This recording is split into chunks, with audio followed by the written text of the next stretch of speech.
السلام علیکم ناظرین، بر صغیر کے پسماندہ نفسیات کے علماء بشمول انجینئر صاحب جاوید غامدی، مفتی طارق مسعود وغیرہ ہمیشہ صلح حدیبیہ کو اس انداز سے پیش کرتے ہیں جس سے یہ اپنے پسماندہ نظریات اور یزیدی سوچ کو فیس سیونگ دینے کی کوشش کرتے ہیں۔ صلح حدیبیہ کو غلط رنگ دیتے ہوئے کہتے ہیں کہ جب حالات و واقعات فیوریبل نہ ہوں تو کفار کے ساتھ صلح کرنا بھی سنت ہے۔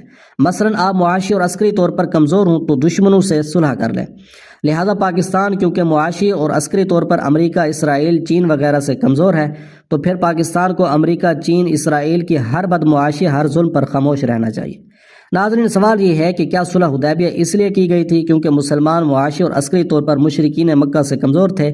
نہیں، بالکل نہیں۔ اگر صلح کرنے کی وجہ معاشی اور عسکری کمزوری ہوتی تو کیوں کر عسکری طور پر کمزور مسلمان صلح حدیبیہ سے 1.5 مہینہ بعد غزوہ خیبر کرتے؟ کیوں کر 13 سرایہ لڑتے اور پھر جنگ موتا میں سپر پاور روم سے ٹکراتے؟ ناظرین، اگر معاشی اور عسکری طاقت جنگ سے مانع ہوتی تو صلح حدیبیہ سے قبل غزوہ بدر، احد، خندق، بنو قریظہ، 21 سرایہ اور صلح حدیبیہ کے فوراً بعد غزوہ خیبر، جنگ موتا اور 13 سرایہ نہ لڑے جاتے۔ یاد رکھیے کہ سیرت النبی سے ہمیں یہ اصول ملتا ہے کہ مسلمانوں پر جنگ اس وقت فرض نہیں ہوتی جب وہ عسکری طور پر مضبوط ہوں، بلکہ جنگ اس وقت فرض ہو جاتی ہے جب زمین پر ظلم اور فساد پیدا ہو جائے۔ ناظرین، سوال یہ ہے کہ صلح حدیبیہ کا مقصد کیا تھا؟ تو صلح حدیبیہ کا مقصد یہ تھا کہ مکہ جو سینٹر آف اسلام تھا وہاں ایسی حکومت قائم کی جائے جس پر کسی بیرونی دشمن کے حملے کا خطرہ کم سے کم ہو۔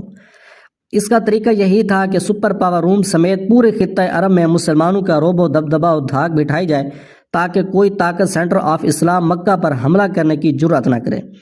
اور صلح حدیبیہ کے فوراً بعد یہی کیا گیا، یعنی جنگ موتا کے ذریعے رومیوں پر، غزوہ خیبر کے ذریعے اندرونی دشمن یہودیوں پر اور 13 سرایہ کے ذریعے اہل نجد اور دوسرے عرب قبائل پر رعب و دبدبہ قائم کیا گیا۔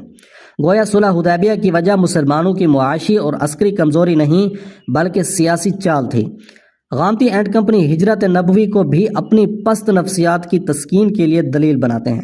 اگلی ویڈیو میں ہجرت نبوی کے فلسفہ پر بات کریں گے۔ میں شہراز احمد ہوں، پینا سیاہ کو دیکھتے رہیں۔ بہت شکریہ۔